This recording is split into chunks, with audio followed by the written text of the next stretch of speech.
Welcome to part 2 of our interview with Kyle Kulinski, the host of Secular Talk, one of the most popular progressive news shows on the internet. And he's also a founding member of the Justice Democrats, which is a progressive organization he and Cenk Uygur founded to take on the corporatists inside the Democratic Party. So why did you step down from the Justice Democrats?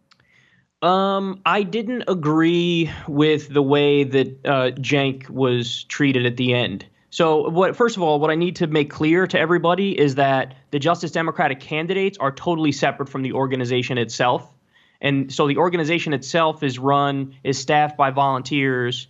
And listen, they do a lot of hard work and a lot of important work, but we did have pretty drastic differences of opinion. And when they looked at the stuff that Cenk wrote in a blog from like the 1990s, they were appalled and they thought that meant he was a sexist and he was a bad guy and this guy shouldn't be a leader and all that stuff. And the way that they kind of threw him under the bus at the end there, the wording of what they said, I was like, I literally do not have it in me to defend the way that this went down. So I'm not going to have people place the blame on me for the ousting of Cenk Uygur and for the way he was treated.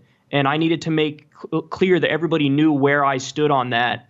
And I needed to let them know that, like, listen, it's not there's a portion of the left that gets too mired up in identity politics, and that's a problem. And you saw it with Hillary Clinton with how she was, "I'm with her" was her slogan, as if that's supposed to be an overriding factor. And as if you're supposed to like not care about the fact that she's not for Medicare for all and she's a corporatist and stuff. And I think that when you overly focus on identity politics, it's basically a diversion from the things that the Democrats are supposed to care about and supposed to fight for. So there was basically just a difference between myself and the organization of Justice Democrats. And I thought it was best that if I can't give all my time and effort and energy to try to steer that ship in the direction I want it to go in, then it would be better for everybody if I distance myself from it. And then listen, in the long run, it worked out for the better, too, because, you know, there were some right-wing hacks who dug up old tweets of mine where I said things that were impolite and crass. And then, you know, God forbid I was still with Justice Democrats and those tweets came up. You don't think that the organization of Justice Democrats would try to throw me under the bus, too? So we were both effectively, we both would have been thrown under the bus. But I think the thing that everybody needs to understand is that while the organization, I have deep differences with the organization. The candidates themselves, number one, had nothing to do with any of what went down. And number two, I know personally that many of them disagreed with what went down and how it went down. And many of the candidates are fans of the Young Turks and fans of my show and fans of you, Jimmy Dore. So, you know, they were kind of upset with how it all went down. But at the end of the day, the candidates are still candidates who are uncorrupted, taking no corporate PAC money and running on the issues that matter.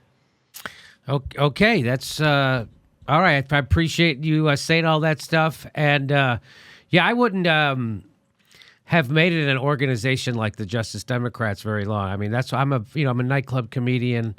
I don't, you know, I listen to rap music, you know. I mean, I like big butts and I cannot lie. I do too. How old is that song now? About 45 years old? How old is oh, goodness. About 1990 something. But I remember when rap started. That's how old I am. So it was before you were born, but I remember when it happened. I was in high school. So I remember Rapper's Delight. Isn't that what everybody points to as the beginning of rap music? Ron's sitting there, he's just laughing at me. Some say that. I would disagree. DMC? I think it is, right? What was it? Rap. Say it again. I said, is Run DMC where it started? Oh, yeah.